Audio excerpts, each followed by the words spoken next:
we'll just go over maintaining and resetting the back. So we'll just go over it commonly. Jump on the back for a second. When people take your back, whether it's you have a overhook side and an underhook side, most common escapes are going to be tilting you to one side and then scraping you off, right? So if I was on the underhook side, most likely it's going to be here, clearing the head, and I'm trying to scrape him off of me and then turn in so I can face him, right? Very similar on the overhook side, same thing. I'm going to drop him to this side. I might use my head or something to pump this over, but again, the idea is the same. Once I get this cleared, I'm going to turn in and scrape and try to face my partner, right? So in terms of trying to maintain the back, it's always better to maintain than having to reset. And the way we're going to show it today is just using some wedges. So this works agnostic to overhook side or underhook side, it doesn't really matter. But the idea is when somebody tips you over, when we're on the overhook side, most of the time, at this point, this bottom hook is kind of useless. Like curling in and stuff is not going to do too much. The top hook is still good. You still want to maintain this, so he can't just like pop his hip through and go that way, right? But the bottom hook at this point, go back for a sec, is largely kind of moot.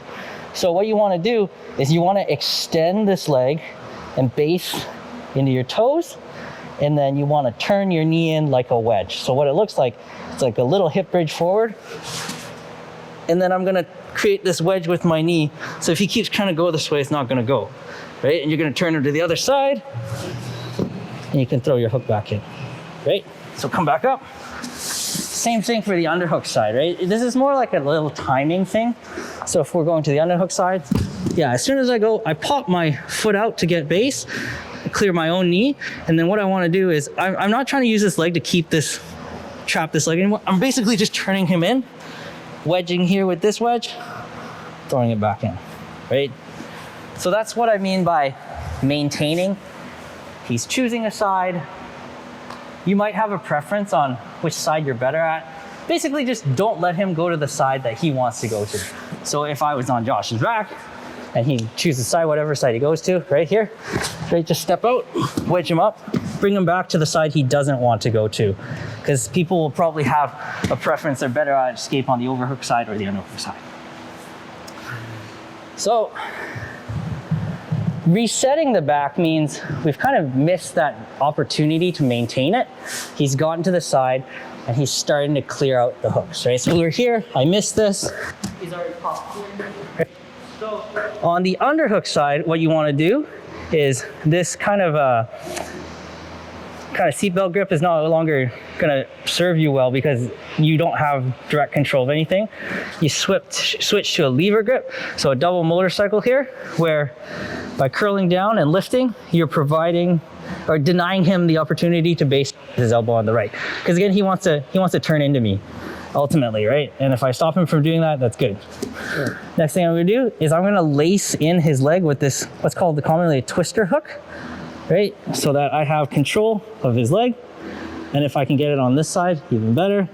I'm going to build base up on my right side, right? Get up, slide my shin underneath, and then curl, and pull him back to the other side and lock back in, right? So what's happening is once we're on top here, I'll have lever control to his shoulder, so this control, and change the angle. But when my hip is twisted like this and I lock out, by extending, I have lever control to his hip. So his left hip is controlled and his right shoulder is controlled, so I can tip him easily over to reset. If he wants to go to the other side, other side. Other side, okay, other side. It's a little bit different. So again, he's here. What I want to do, again, his goal is to like hip out and turn into me, so he can face me, right? So when he drops to the overhook side, I'm going to immediately disengage this hook and hook underneath his leg here. What I want to do then is turn my knee in, just like when we do on the knee ride kind of position, and clamp down. If you just lift it like this, it's not wrong, but he can lift out, turn, and then turn in. Whereas if you have this and you clamp in, if he does the same thing, right? It's hard for him to lift out, and even if he gets it out, if he turns in, my knee is kind of wedged in, so he prevents him from turning in, right? You don't need to switch to the motorcycle grip for this because you still have this loop around his neck. But here again, same thing, right? I want to build up to my left elbow here, sit up, right? Drop him back over for a chair sit. So this is what is meant by resetting. So he's already kind of partially escaped from the bottom, the lower body control, and you're resetting him by dumping to the other side.